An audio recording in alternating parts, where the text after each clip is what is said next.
Pour ce nouvel épisode d'uniformisation entre la religion et les sciences, nous allons reprendre le profil pro-religion anti-science. Nous sommes toujours sur de la relativisation, il est interdit d'aborder la science, et nous avons la dernière fois évoqué la fiabilité et de l'authenticité au niveau des livres. Essentiellement, euh, nous avions également rajouté des notions d'expérience et d'autorité. Et donc, nous allons continuer d'avancer sur ces pas-là. Donc, nous avions évoqué le fait que certains livres, l'auteur du livre était important, que de savoir comment il avait été conçu, c'est-à-dire est-ce que c'est un original, une copie, une retranscription ou une traduction, pouvait poser certains problèmes. euh, Après, il fallait le démontrer. Ensuite, qu'il pouvait y avoir des erreurs, qu'il pouvait y avoir de l'interprétation et qui pouvait être falsifié. Un faux livre, etc. Mais ça, j'avais signalé que la falsification a un intérêt particulier. C'est qu'il est proche de l'original pour des raisons particulières. Donc ça, je vous invite à revoir ma vidéo précédente. Et donc si le livre a été écrit par Dieu, que c'est un original, qu'il n'y a pas d'erreur, pas d'interprétation et pas de falsification, vous êtes face à un livre au taquet, super fiable, etc. Moins vous êtes sur un auteur fiable, etc., plus vous allez chuter et descendre avec un auteur kidam, quelqu'un qu'on ne connaît pas, enfin, un commentateur, une traduction avec potentiellement des erreurs, une interprétation, et en plus des falsifications. Enfin, bon, ça, si vous avez tout ça, vous êtes au taquet de ce à quoi on ne peut pas faire confiance. Alors, en théorie, donc c'était relié au culte. Donc, c'était relié au culte, et aujourd'hui je le change je le raccorde à l'autorité. Pourquoi? Parce que le nombre de personnes qui vont lire les livres sont négligeables et orientés par rapport à l'autorité. Parce que c'est l'autorité,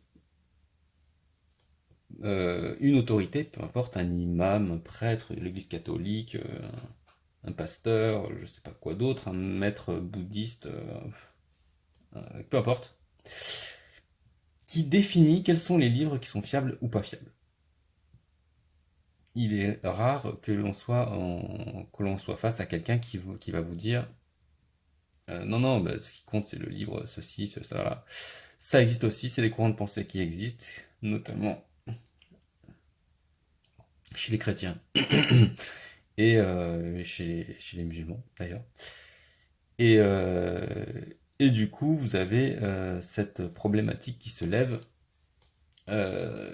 en fonction du coup de l'autorité et de ce qu'elle considère être fiable ou non fiable.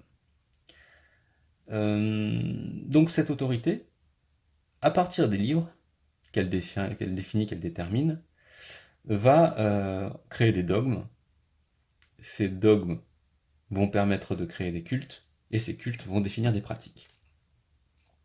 Donc là-dessus, je pense que le dogme, on va comprendre que c'est quelque chose qui se transmet par l'autorité de manière générale, et qui va pas du tout être quelque chose qu'on produit soi-même. C'est pas moi qui vais produire le dogme de telle ou telle religion, sauf si je crée ma propre religion. Donc un dogme, c'est quelque chose qui se transmet, qui se remet pas forcément en question, mais que l'autorité va produire, va travailler pour nous produire un dogme et donc du culte. Euh, j'ai fait une petite modification au niveau de l'expérience. L'expérience et l'autorité ont été raccrochées, c'est-à-dire que de toute façon l'autorité ne va faire que raconter l'expérience, que ce soit à travers les livres, c'est pour ça que c'est relié comme ça, que ce soit à travers du coup les discussions qu'ils peuvent avoir et l'interprétation qu'ils vont avoir des livres, etc. Donc c'est des expériences qui sont la base de l'autorité, du dogme et du culte. Mais dans les expériences, il y a les expériences personnelles.